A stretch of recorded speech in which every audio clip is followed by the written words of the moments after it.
You can save a great deal of money by buying things used rather than new, but that doesn't necessarily mean you should.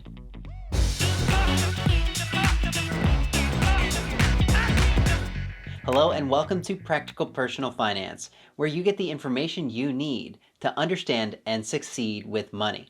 Today, I'm going to tell you about 5 things I would never buy secondhand, no matter how low of a price or how good of a deal I was offered. Then I'll tell you about 5 things I would almost always buy used in order to save money. And finally, at the very end of this video, I'll reveal my favorite secondhand purchase in the past 12 months. It was an incredible deal, so stick around.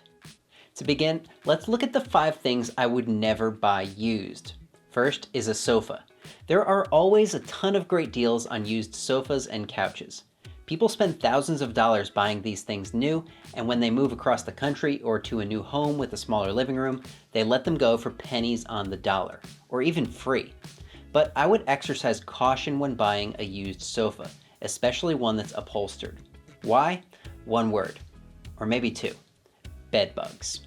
I've been fortunate enough to never need to deal with bed bugs in my life, but you don't need to search too extensively online to read horror stories from those who have. Pass. The second thing I would never buy used is a hard drive, especially one with moving parts inside. Sure, I could easily save a few bucks by picking up a used hard drive rather than a new one. It might appear to work fine at first, but it's impossible to know for how long that will continue to be the case. There's no way of knowing how a hard drive has been treated, if it's been subjected to intense vibrations, extreme heat, or if it had been dropped. The way I see it, the data I'm putting on a hard drive tends to be far more valuable than the drive itself, so it's never been worth it to me to buy them secondhand. Give this video a thumbs up if you agree. Third is a hat. My hats tend to get pretty sweaty and dirty, especially on the inside around the bottom edge. I assume this is the case for just about everyone. We've all got at least some natural oils in our hair and on our scalp, and I don't want to mix mine with someone else's.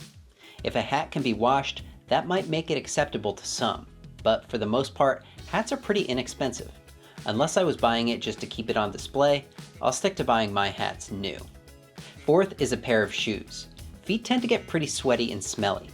Even if it's a lightly used shoe, I'm just not into using a shoe that someone else has used, especially in the case of a shoe I'll be exercising in. Some people buy used shoes all the time, but not me. And finally, the 5th and final item I would never buy used is a mattress. Used mattresses have the potential to introduce bed bugs into your home.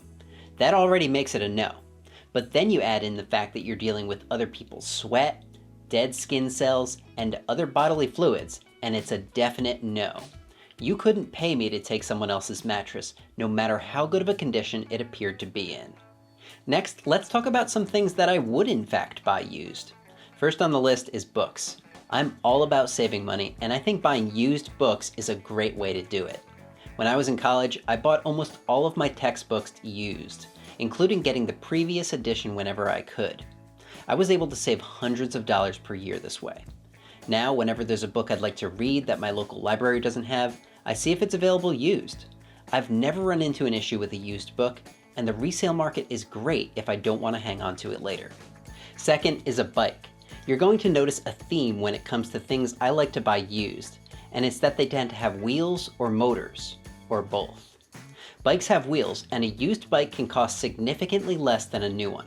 Obviously, it's important to do your due diligence and inspect the bike to make sure it's in good condition before you purchase it.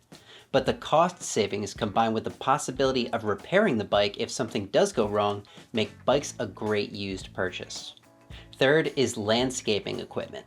Ever since I bought my first home earlier this year, I've been buying this stuff left and right, and I've purchased a bunch of it secondhand. Like this lawnmower that I picked up for $150, or this hedge trimmer that I got for $60. The mower's got both wheels and a motor, and it's been going strong all summer. All I've had to do is install a replacement blade and put gas in the tank. Fourth is furniture that is not soft. Things like tables, kitchen chairs, bed frames, desks, and bookshelves are all awesome things to buy used. There's no risk of bringing those dreaded bed bugs or dust mites into your home because there's no place for them to hide. You can wipe everything down with disinfectant if you really want to make sure it's clean, and you'll save a ton of money buying this stuff used rather than new. The fifth and final thing I would buy used is a car.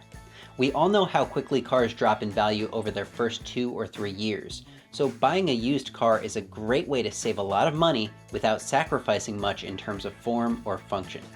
If you're buying a used car, I'd suggest having an independent mechanic take a look at it before proceeding with the purchase. Most auto repair shops will offer this service for a nominal fee, and it could save you from some major headaches if there was truly something wrong with the vehicle. And now, the moment you've been waiting for. My favorite secondhand purchase in the past 12 months is a grill.